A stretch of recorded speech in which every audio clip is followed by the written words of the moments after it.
Hey guys, this is Vid, and we're back for an update on the Hearthstone for free Zoolock, and we're going to start with a new deck.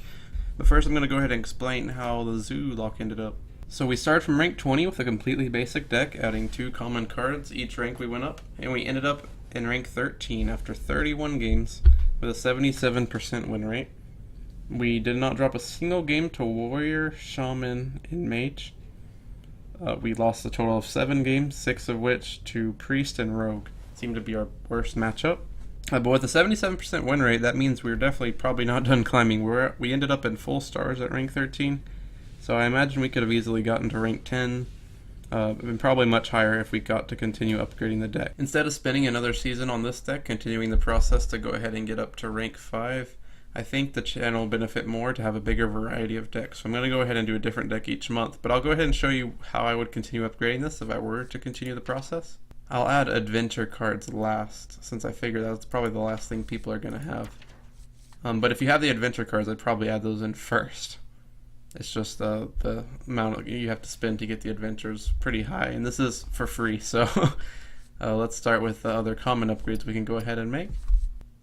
So the first thing I would go ahead and do is I would cut Voodoo Doctor and Elven Archer, and we just go ahead and add in a couple of Possessed Villagers. The reason for let me do the 2 basics so that's easier. Oh, I don't have 2 basics, never mind. The 2 Possessed Villagers are just going to serve us better in general. It's 2 1/1 bodies instead of 1 1/1 body. It has good synergy with Darkshire Councilman, buffing up his damage. And it'll have more synergy with Knife Juggler, which is something we'll add again in a little bit. The next common card I would add is probably Abusive Sergeant or Ardent Squire. I think Abusive Sergeant would probably give us a bit more value with the current setup we have. So I think I would go ahead and cut the Mortal Coils for the Abusive Sergeant. I think you're going to get more value in general.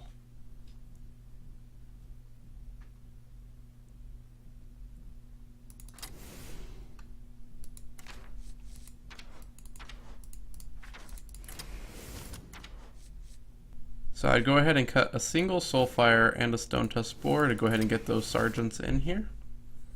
I do like having 1 Soulfire, but I think 2 is just too many in this kind of deck. Now that we have the power overwhelming, so we're going to have Abusive Sergeant, we're going to have good ways of doing burst damage, and I don't think we need the 2 Soulfires anymore at this point.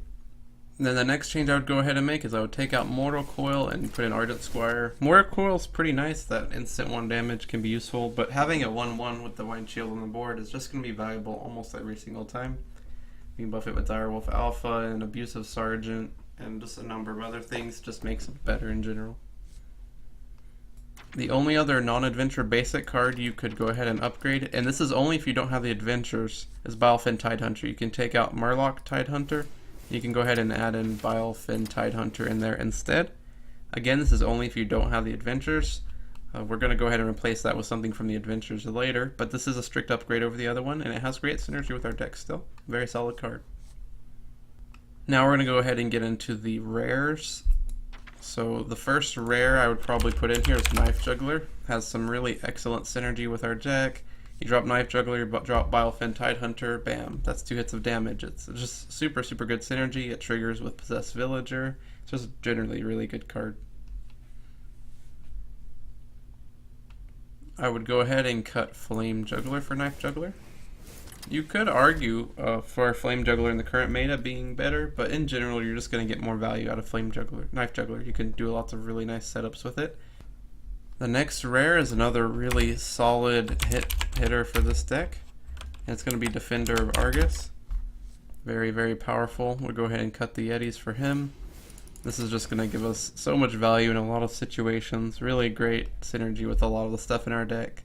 Really great if you get that on an Ardent Squire or some of the other minions like Imp Gang Boss if you do have the adventures. Just really solid drop. The next rare I would go ahead and add is Forbidden Ritual. And I would only add 1 of them. I'm going to cut a Frostwolf Warlord to it. It's really a flexible card. We can play it on any turn just to get some 1/1s out. It has good synergy with Knife Juggler, good synergy with Darkshire Councilman, and Frostwolf Warlord, even though we're about to get rid of this one too. But it is very solid. And it has synergy with what we're going to replace him with. The last non-adventure card I would put in here is Sea Giant. This is an epic, so we are no longer in budget territory. but it is very solid, very useful. I would cut the last Frostwolf Warlord for him. But hey, if you can't spin the epic, the Frostwolf Warlord is still super strong and super solid in the deck. I don't think it's a huge deal. And actually, one more upgrade I almost forgot about is the Leroy Jenkins. It's a nice upgrade over Reckless Rocketeer. It's 1 mana less, 1 more damage, with a little drawback that's usually not going to matter since you're usually winning the game with him right off the bat. But that's a legendary, and that should be the very last thing you add. I don't think he's crucial to the deck, but it is nice to have whenever you do have the extra dust to spend on him.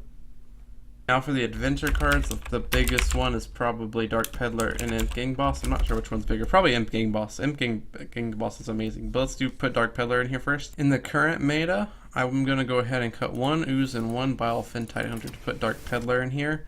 It is debatable how else you can do this. You can run 2 Peddlers, 2 Bilefins, 2 Peddlers, 2 Acidic Swamp Ooze. It really depends what kind of matchups you're running against. But I believe this is the most flexible setup.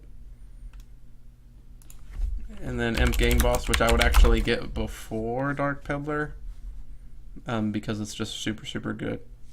And I would go ahead and cut Ardent Horse Rider and put in Imp Gang Boss. So here's the whole fully upgraded zoo deck. This is a legend-worthy zoo deck. It's not the discard variant because you need other stuff for the discard variant. And personally, I don't really like the discard as much. I really like this setup a lot more. And you can definitely get legend with this if you play it really, really well. Let me know if you have any questions about how to play this or some of the card choices, or if you want to see me play this deck. Just let me know what you guys are wanting. I know there's not a whole lot of you watching, and I want to make sure the few of you that are watching are getting to see what you want to see. I'm going to go ahead and move on to the Control Warrior deck though, and we're going to get into game 1.